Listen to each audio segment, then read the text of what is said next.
Bismillahirrahmanirrahim. Assalamualaikum warahmatullahi wabarakatuh.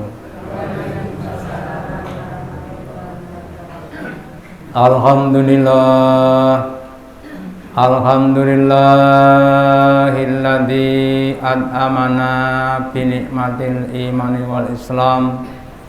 Asyhadu alla ilaha illallah wahdahu la syarikalah wa asyhadu anna Muhammadan abduhu wa rasuluhu la nabiyya wa la rasula ba'dah.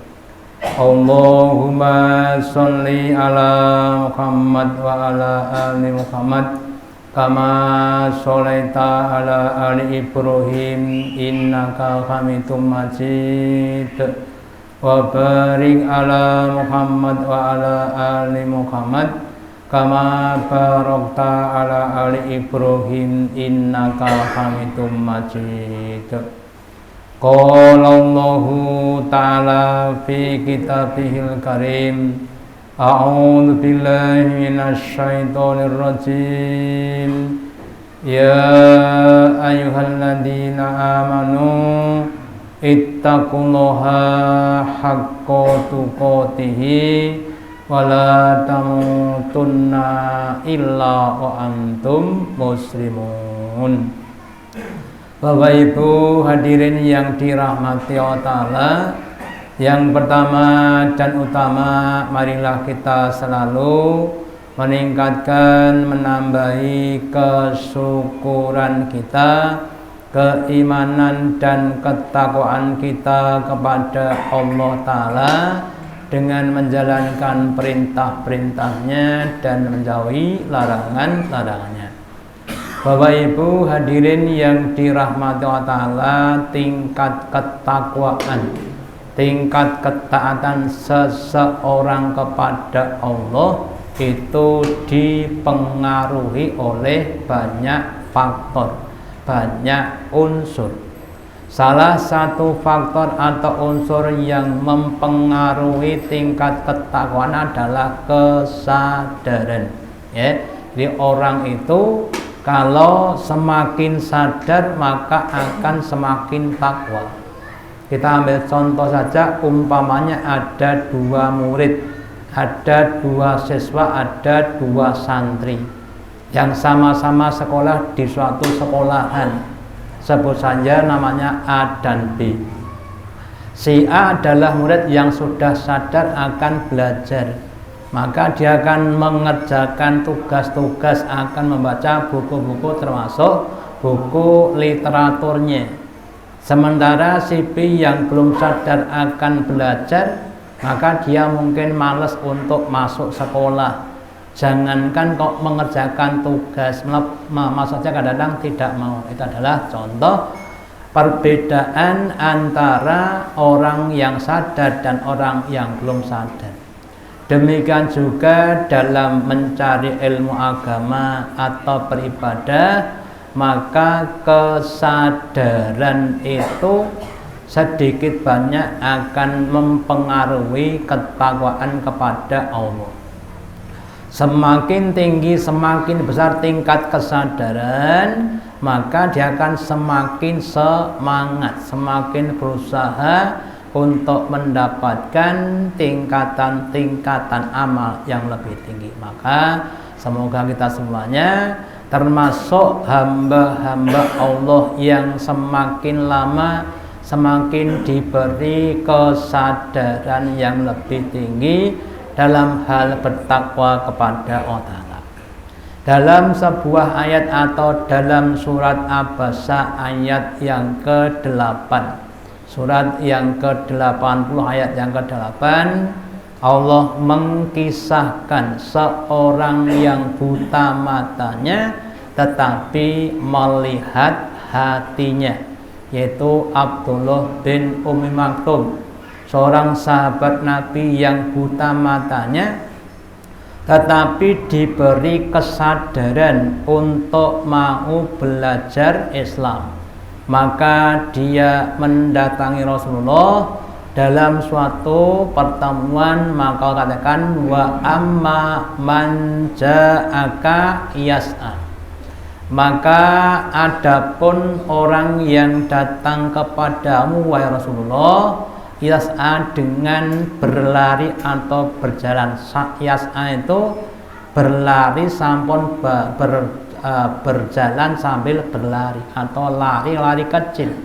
Untuk apa? Menunjukkan kepengen segeranya dia mendapatkan ilmu dari Rasulullah. Jadi Abdullah bin Umar itu ketika sadar akan pentingnya ilmu agama, maka dia mencari Rasul dengan kesungguhan-kesungguhannya.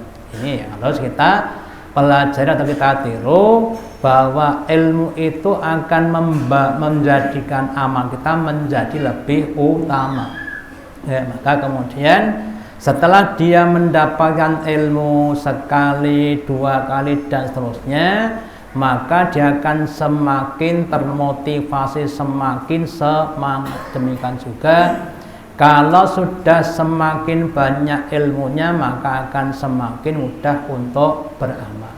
Terus kemudian ada banyak ayat dan hadis yang menjelaskan pentingnya kita bersegera, pentingnya kita itu berusaha dengan maksimal dalam mencari berbagai macam kenikmatan dan amal-amal yang dapat menjadikan hidup kita semakin baik. Yang pertama, di dalam surat Ali Imran surat yang ketiga ayat yang ke-133, Allah memerintahkan kepada kita, wahai orang-orang yang beriman, wasa'u ila maghfiratin mir rabbikum, dan bersegeralah kalian kepada ampunan dari Tuhan kamu, wa jannatin, dan juga bersegera mencari jannah surga,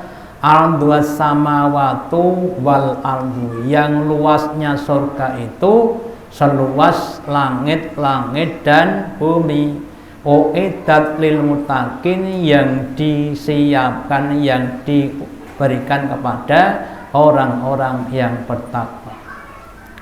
Bapak Ibu hadirin yang dirahmati Allah Ta'ala, al-insanu makhotok wanisyan, yang artinya manusia itu adalah tempat salah dan lupa. Wis dadi sandangane menungso salah kalih lali, yang dengan keduanya itu akan menimbulkan dosa-dosa di hadapan Allah dan di hadapan manusia, ya. Lah dosa-dosa itu kalau tidak diampuni Allah, maka akan menimbulkan musibah, bencana, atau hal-hal yang tidak mengenakkan, baik di bidang ekonomi rezekinya seret, ya, bidang kesehatan mungkin dikasih sakit atau yang lainnya. Maka salah satu cara untuk melepaskan diri dari musibah sebagai akibat dosa adalah kita minta ampun kepada Allah, ya. Dan yang bisa mengampun dosa kita cuma Allah. Maka kita disuruh untuk bersegera minta ampun, nggak usah ditunda-tunda, nggak usah untuk diperpanjang dosa-dosanya dulu, ya. Jadi maka kemudian dalam sebuah hadis Nabi bersabda bahwa Nabi sendiri, orang yang sudah maksum itu, sehari semalam tidak kurang 100 kali dalam minta ampun dan bertobat kepada Allah. Apalagi kita yang dosa kita kira-kira lebih banyak apa lebih sedikit dibandingkan dengan Nabi? Lebih banyak dibanding Nabi, maka kita seharusnya minta ampunnya juga lebih banyak, ya. Dan kemudian di hadis yang lain diterangkan tentang fadilah minta ampun atau istighfar.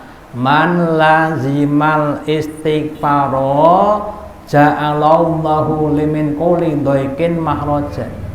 Barang siapa yang dia melazimi istighfar pagi, siang, sore, malam beristighfar terus, maka Allah akan memberikan dalam setiap masalah yang dihadapi diberikan jalan keluar. Wa min kulli hamin farajan, dan Allah akan mengubah kesedihannya menjadi kegembiraan. Wa yarzuqu min haitsu la yahtasib, dan Allah akan memberikan rezeki dari arah yang tidak disangka-sangka. Makanya monggo kita harus bersegera. Cuma kenyataannya ada orang yang dia sudah sadar tentang dosa-dosanya ya, tapi ada juga yang belum sadar tentang dosa-dosanya. Lah orang yang sudah diberi kesadaran mau mengakui dosanya, maka akan segera bertobat dan minta ampun ya. Contohnya siapa? Contohnya Nabi Adam, begitu salah, terus tahu salahnya, terus dia minta ampun kepada Allah. Rabbana dzolamna anfusana wa illam taghfir lana wa tarhamna lanakunanna minal khosirin. Wahai Tuhan kami, ya Allah, kami ini sudah melakukan perbuatan yang dolim, yang salah, yang dosa. Seandainya Engkau tidak mengampuni kami dan tidak memberikan rahmat kepada kami, sungguh kami akan menjadi orang-orang yang merugi. Makanya monggo kita berlatih untuk mengakui kesan namanya iktiraf ya. Kalau dalam sebuah rumah tangga suami dan istri, istilah orang Jawanya itu sebaiknya rebut bener nopo rebut salah. Rebut bener nopo rebut salah. Suami dan istri itu yang namanya orang biasa terjadi namanya interaksi. Itu buat teh kurang manis, dikasih gula terlalu manis, kon ngepasnya ora iso. Gitu. Nah, kalau suami itu rebut benar, masing-masing mencari benarnya, maka yang terjadi rumah tangga akan hancur. Ya. Tapi kalau rebut salah, masing-masing mau mengakui kesalahannya, maka akan jadi baik. Nah, makanya mari samanya berusaha untuk mau mengakui kesalahan. Termasuk juga dalam kisahnya Umar bin Khattab ketika jadi khalifah. Suatu saat ketika Khalifah Umar sedang turun ke bawah ya, mencari rakyatnya yang belum bisa makan karena nggak punya makan. Singkat cerita, ketemu dengan suatu rumah yang malam-malam masih menyalakan api. Ditanya kenapa kok malam masih menyalakan api. Ternyata ibu tadi bilang, ya karena saya nggak punya makanan. Anak saya itu lapar, terus saya kelabui dengan cara saya merebus batu. Ya, jadi batunya direbus. Ketika anaknya bangun, Bu udah matang, sebentar lagi tidur lagi. Ya, bangun lagi sudah matang, sebentar lagi. Ya. Sedangkan pimpinan saya Umar itu nggak tahu kalau saya nggak punya makanan. Maka Umar kemudian keluar dari rumah tadi, kemudian ngambil gandum sendiri di Baitul Mal, dibawa sendiri, kemudian diserahkan kepada ibu tadi. Kenapa? Karena dia mengakui merasa salah, menjadi pemimpin kok masih ada rakyatnya yang belum bisa makan. Ya, makanya memang namanya pemimpin itu akan mas'ulan, dimintai tanggung jawab. Ya, makanya termasuk saya, bapak-bapak itu adalah pemimpin rumah tangga, harus banyak-banyak memahami tugasnya untuk satu keluarga. Itu yang pertama. Yang kedua, wajanatin, dan berusaha untuk segera mencari jannah, mencari surga Dengan cara apa? Dengan cara banyak beramal kebaikan-kebaikan. Kenapa? Karena jannah surga itu 100 tingkatan, wal jannatu mi'atu darajat. Dan surga itu 100 tingkatan, yang paling pendek, yang paling bawah adalah tempat tidurnya 72. Yang paling tinggi adalah namanya surga Firdaus. Lah, tinggi rendahnya tergantung pada apa? Ya pada amalannya. Ya. Maka kalau kita ingin mempunyai tingkatan skala yang lebih tinggi, ya monggo kita harus banyak-banyak berbuat kebaikan-kebaikan. Lakukan amal-amal yang lebih fadilah. Contohnya sedekah atau infak, ya. Infaknya diambil dari barang-barang yang baik. Ya.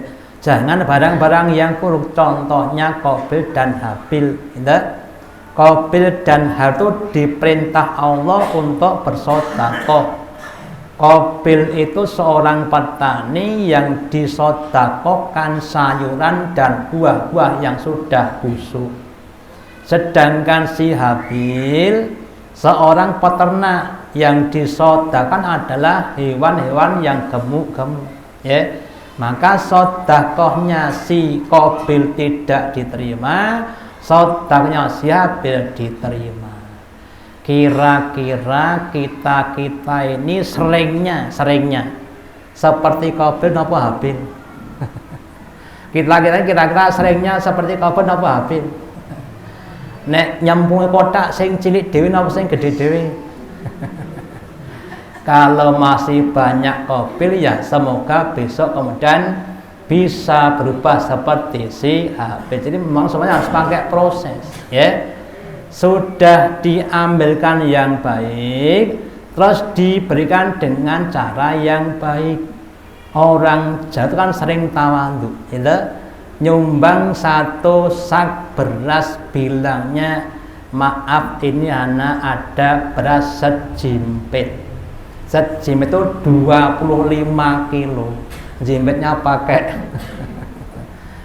Nah, Bang, untuk tawadhu jangan kemudian beras 25 kilo. Nah, enggak gitu. Jadi 25 dikatakan seberapa? Sejimpit. Gitu. Niki enten duit Rp1, padahal 200.000 Rp1, bilangnya begitu, ya. Untuk tawadhu yang kemudian tidak diungkit-ungkit. Kalau sudah diberikan jangan diungkit-ungkit. Seperti kalau kita BAB, BAK, nek zaman dek ben BAB-nya di sungai plung lap, ora usah dipikir, ya. Ora usah dipikir, wah kamu jane soto enak kamu. Ya, kita coba gitu. Kalau kita infak nggak usah dipikir, plung ya sudah lap, nggak usah dipikir, ya. Jadi kita semuanya berusaha untuk mencari amal-amal yang fadilah. Sekali lagi, bapak-bapak sing para kakung, monggo ketika sholat berusaha untuk mencari shaf yang paling depan, jangan paling belakang. Oleh ibu memang sebenarnya yang paling belakang, sebenarnya gitu, ya. Tapi kadang-kadang belum terkondisi, ya. Terus jannah itu hanya diperuntukkan untuk orang-orang yang bertakwa. Maka sekali lagi, kita kalau pengen masuk surga harus mau bertakwa kepada Allah. Semakin takwa, semakin tinggi tingkat surga kita. Kemudian ayat yang senada untuk mentakkidkan dijelaskan Allah dalam surat Al-Hadid, surat yang ke-57 ayat yang ke-21.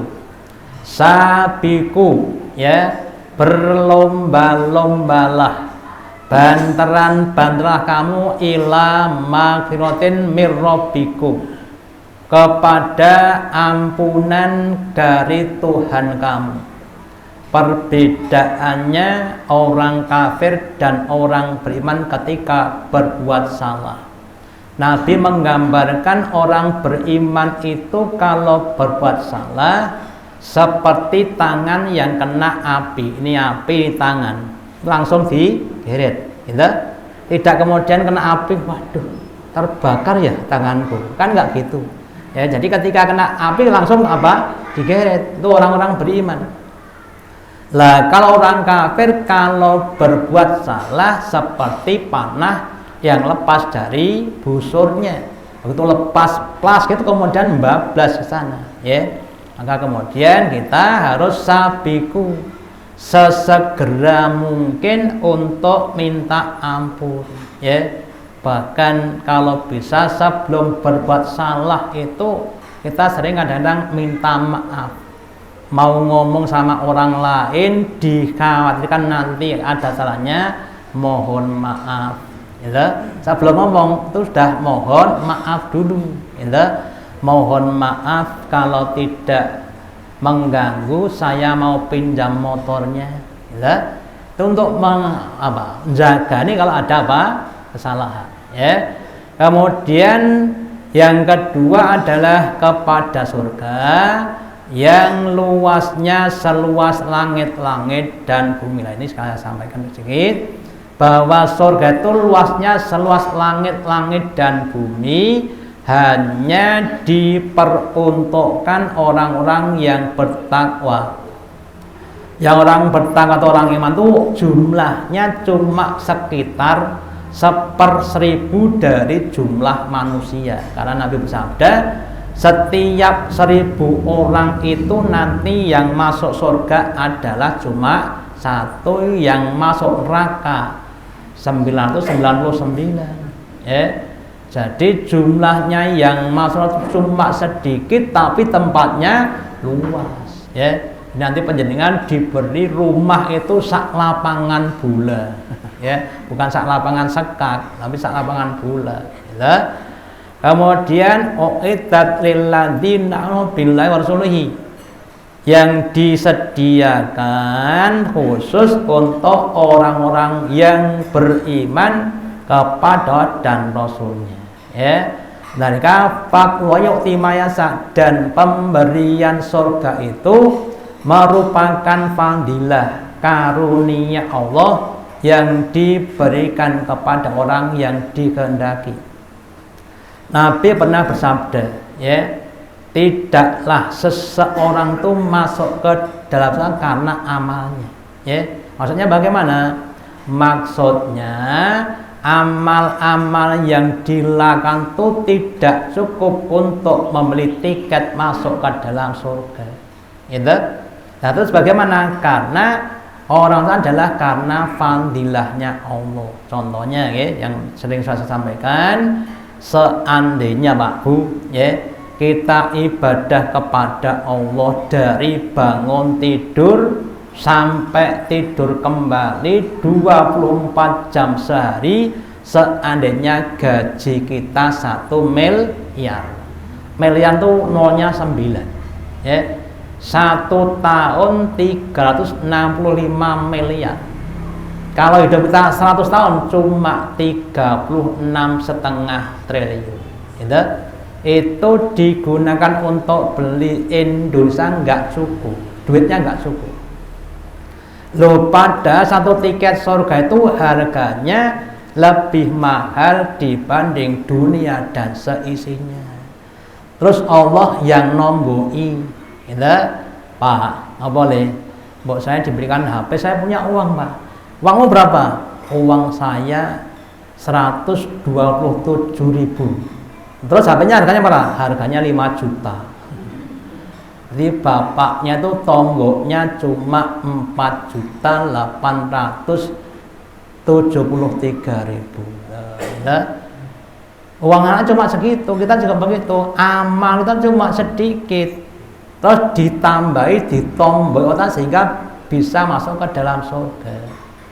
Lah yang ditombol itu cuma orang-orang yang beriman. Makanya kita harus mau untuk takwa kepada ben ditombol untuk masuk ke dalam surga, ya. Wallahu dzul fadl azim, dan Allah itu zat yang mempunyai keunggulan atau fadilah yang besar, yang mampu nomboi setiap orang masuk cuma Allah Ta'ala. Para konglomerat orang kaya nggak mampu untuk nomboi kita, jangankan kok nomboi kita. Namun pada dirinya saja itu tidak mampu. Makanya monggo kita semua termasuk saya berusaha untuk banyak-banyak mendekat kepada Allah dengan cara kita banyak-banyak beribadah, ya. Terus kemudian dalam sebuah hadisnya Nabi bersabda, badiru bil a'mali fitnan, bersegeralah kalian untuk beramal kebaikan-kebaikan sebelum datangnya suatu fitnah. Yang kalau fitnah sudah datang, kakot ilaili mutliman, seperti potongan atau seperti menutupnya malam dengan kegelapan. Contohnya begini Bapak Ibu, tadi jam 4 seandainya ini nggak nyala, malam nggak nyala, kita bisa masih lihat, Pak Slamet, Pak Anu dan sebagainya, kita masih bisa lihat. Sekarang seandainya nggak ada lampu, kita nggak bisa lihat, semua tertutupi fitnah, gitu. Dan demikian juga sekarang tuh yang namanya fitnah sudah merebak ke semua lini kehidupan. Kalau dulu, sing nonton bioskop niku paling wong kota. Wong desa nontonin apa? Kodok ngorek. Sekarang yang nonton video, yang nonton film tuh nggak cuma orang kota. Wong desa pucuk gunung nonton video. Nah, demikian juga yang namanya korupsi itu tidak cuma pejabat sekarang. Semua ya kalau ada kesempatan ya korupsi. Nah, itu seperti itu, ya. Apalagi nanti pada akhir zaman. Maka sebelum datangnya fitnah itu hendaklah kita bergerak untuk berbuat kebaikan mumpung masih bisa, mumpung masih kuat, mumpung masih ada kesempatan. Lah nanti kalau sudah datangnya fitnah, orang kadang-kadang susah untuk berbuat kebaikan. Contohnya begini, yang ngapunten, seandainya panjenengan tuh jadi orang kaya lah, kira-kira bar maghrib ngaji kira-kira sempat mboten? Engko gek jur sopang-sopeng wae. Ditekakean kok, gitu. Ya, atau nanti yang lainnya jur plesir wae. Gitu. Nah, itu namanya terfitnah. Sehingga sampai di akhir-akhir zaman yusbiqu rajulu mu'minan wa yumsiku kafiran, sehingga ada nanti satu pagi-pagi seseorang masih dalam keadaan beriman, masih sholat subuh, tapi sorenya sudah dalam keadaan kafir. Habis sholat subuh ketemu temannya, gimana kabarnya? Bagus. Loh, sekarang di mana kamu? Oh, sekarang saya di Amerika. Kok iya toh? Iya. Nah, kemudian dia terpesona, kemudian dia diajak untuk berbuat maksiat, akhirnya dia mau, dan sore mati dalam keadaan maksiat, dalam keadaan kafir, itu akan terjadi. Saking dasarnya apa? Fitnah. Atau sebaliknya, wa yumsi mu'minan wa yusbihu kafiron, dan sore-sore hari dalam keadaan masih iman, tetapi pagi harinya sudah dalam keadaan kafir, Jadi saya contohkan, kalau malamnya waktu maghrib, waktu masih sholat berjamaah, habis diajak temannya untuk maksiat, kemudian dia mati dalam kemaksiatan, hingga matinya paginya itu dalam keadaan kafir. Lah, perubahan dari iman menjadi kafir itu disebabkan bi'udinahu, menjual agamanya bi'ardaminadunya, dengan harga dunia. Pak Bu, seandainya panjenengan ditawari uang 100 juta untuk kafir, mau apa tidak? 100 juta enggak mau, Pak. 1 miliar enggak mau. 100 miliar pikir-pikir. 1 triliun langsung kok menawa. Nah ini itu banyak terjadi.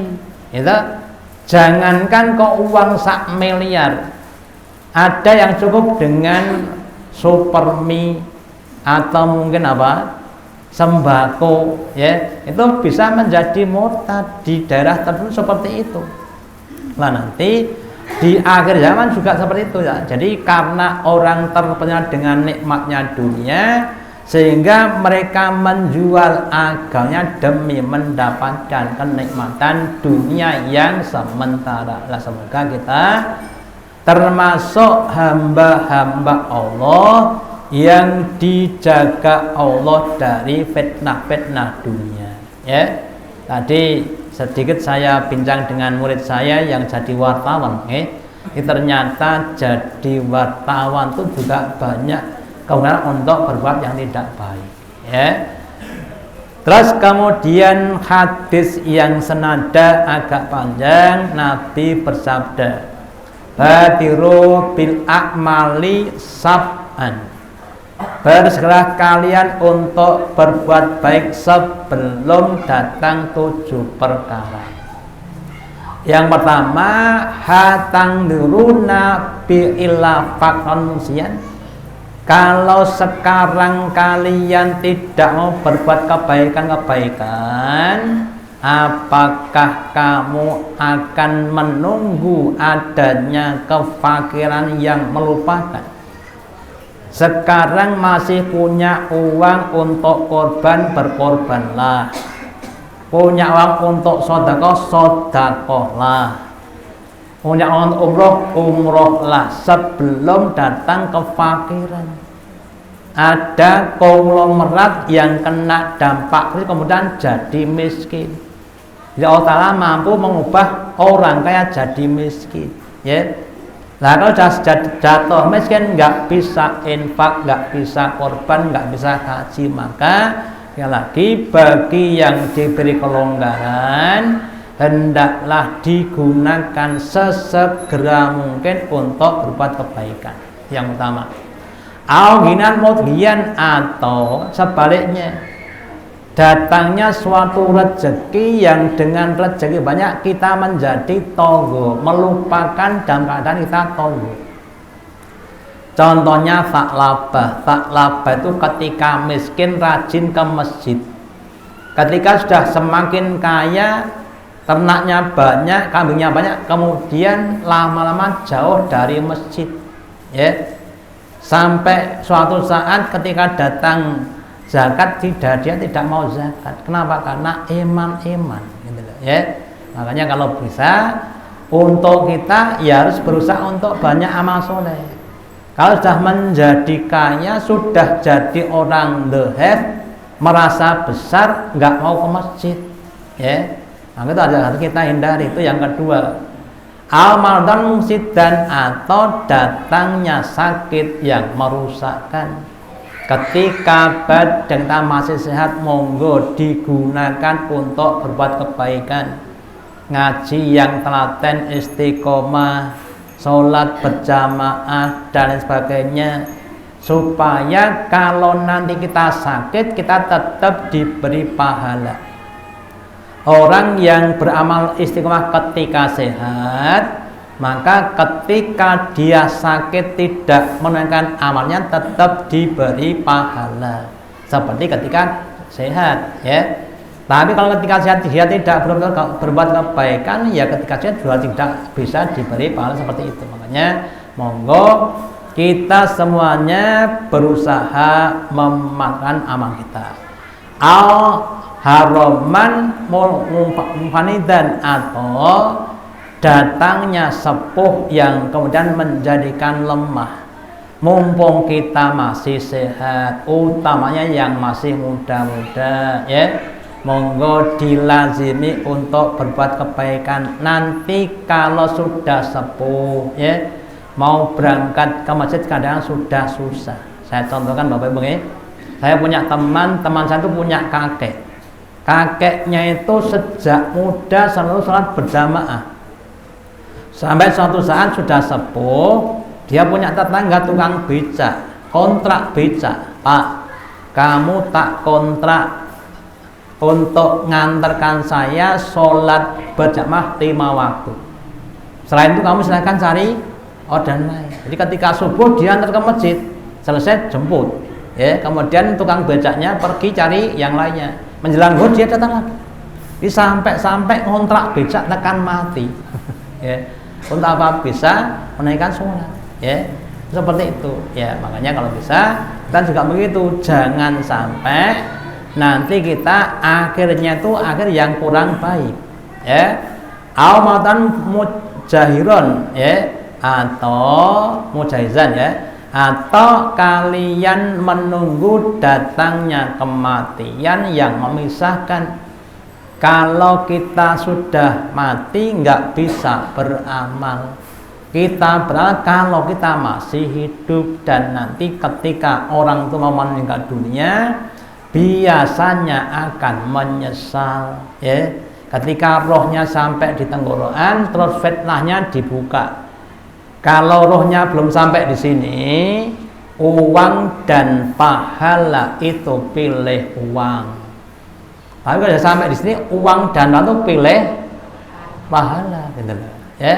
Bahkan dia kepengen dikembalikan ke dunia lagi untuk beramal dan jadi orang baik, tapi sudah tidak bisa direm, ya. Rohnya sampai sini kemudian bablas ke atas, kemudian hilang. Nah, makanya sebelum datang kematian kita, monggo kita semuanya gunakan hidup kita untuk banyak-banyak berbuat kebaikan. Kemudian yang berikutnya wadajjal, dan datangnya dajjal. Yang dajjal itu adalah seburuk-buruk hal yang ditunggu. Kita belum datang dajjal, baru muridnya dajjal, ya. Pembohong-pembohong akhir zaman saja kita sudah banyak yang terfitnah. Pak, Bu, nggak usah sholat mempeng-mempeng.